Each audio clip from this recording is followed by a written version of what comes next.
الحمد لله رب العالمين والصلاة والسلام على سيد الأنبياء والمرسلين أما بعد فأعوذ بالله من الشيطان الرجيم بسم الله الرحمن الرحيم السلام علیکم ورحمۃ اللہ وبرکاتہ۔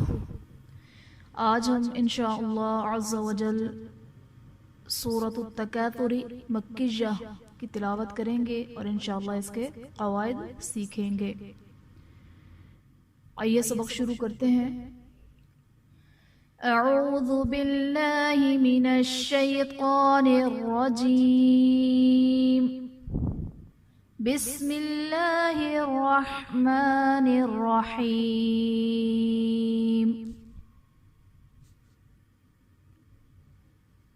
الہاکم التکاثر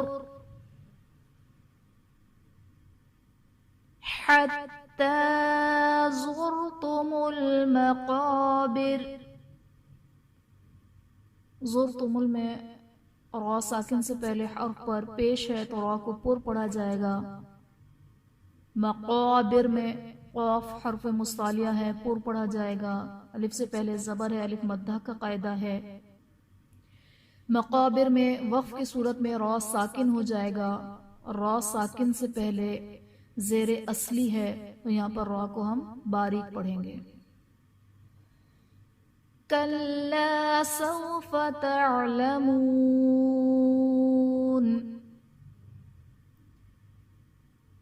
کلا میں الف سے پہلے زبر ہے، الف مدہ کا قاعدہ ہے۔ سوف میں واو ساکن سے پہلے زبر ہے، واو لین کا قاعدہ ہے، نی سے بغیر کھینچے بغیر جھٹکا دیے نرمی سے معروف پڑھیں گے۔ تعلمون میں واو ساکن سے پہلے پیش ہے، واو مدہ کا قاعدہ ہے۔ وقف کی صورت میں نون ساکن ہو جائے گا تو حرف مدہ کے بعد جب عارضی سکون ہو یعنی وقف کی وجہ سے کوئی حرف ساکن ہو جائے تو وہاں پر مد عارض کا قاعدہ بنتا ہے۔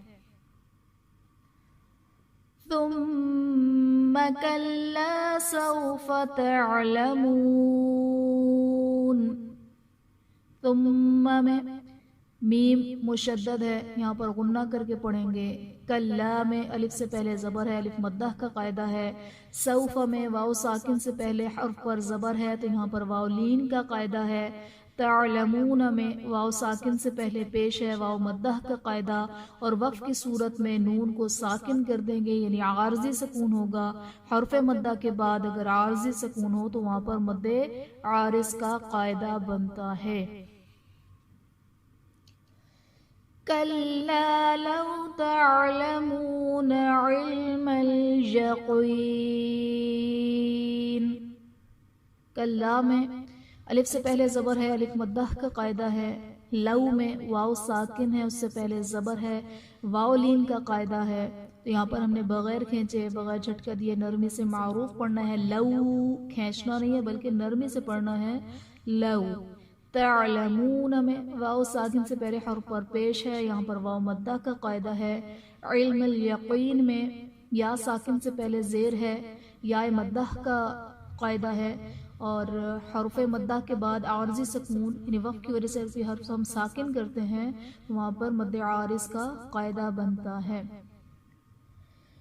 لَتَرَوُنَّ الْجَحِيمَ۔ لَتَرَوُنَّ میں را پر زبر ہے، را کو پر پڑھا جائے گا، نون مشدد ہے، اس میں غنہ کریں گے۔ جحیم میں یا ساکن سے پہلے زیر ہے، یا مدہ کا قاعدہ ہے، اور وقف کی صورت میں میم ساکن ہو جائے گا یعنی یہاں پر عارضی سکون ہوگا، یہاں پر بھی مد عارض کا قاعدہ ہوگا۔ ثم لترونها عین الیقین۔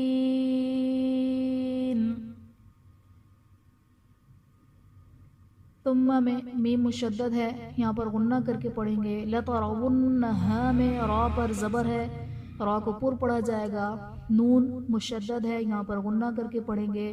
عین میں یا ساکن سے پہلے زبر ہے، یا لین کا قاعدہ ہے۔ یقین میں یا ساکن سے پہلے حرف پر زیر ہے تو یہاں پر یا مدہ کا قاعدہ ہے، اور حرف مدہ کے بعد عارضی سکون یعنی وقف کی وجہ سے ہم نون کو ساکن کر دیں گے تو یہاں پر بھی مد عارض کا قاعدہ ہوگا۔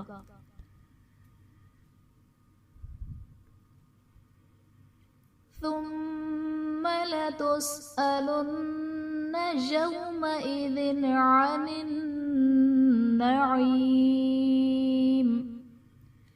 ثم میں میم مشدد ہے، یہاں پر بھی غنہ کر کے پڑھیں گے۔ لتسألن میں نون مشدد ہے، نون مشدد میں غنہ ہوگا۔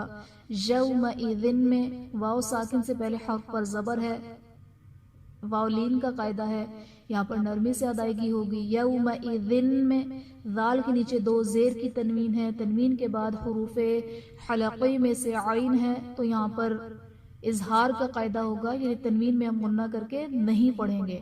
عن النعیم میں نون مشدد ہے تو یہاں پر ہم غنہ کریں گے، یا ساکن سے پہلے زیر ہے، یا مدہ کا قاعدہ، وقف کی صورت میں میم ساکن ہو جائے گا یعنی عارضی سکون ہوگا یہاں پر، تو یہاں پر بھی مد عارض کا قاعدہ ہوگا۔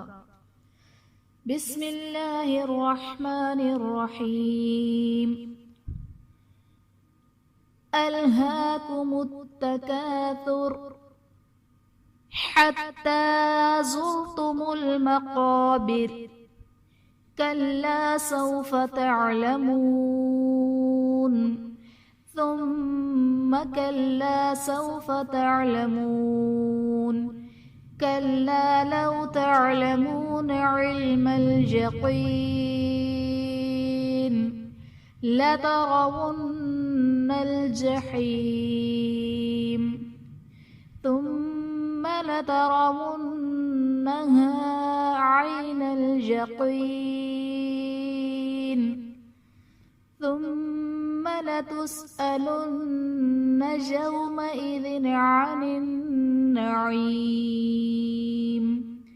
صدق اللہ العظیم۔ آخر میں اللہ تبارک و تعالیٰ سے دعا ہے کہ وہ ہمیں اخلاص کے ساتھ قرآن پاک کو سیکھنے، اس پر عمل کرنے اور دوسروں تک پہنچانے کی سعادت مرحمت فرمائے۔ آمین آمین یا رب العالمین بجاہ النبی الامین وصلی اللہ تعالی علیہ وآلہ وبارک وسلم۔ السلام علیکم ورحمۃ اللہ وبرکاتہ۔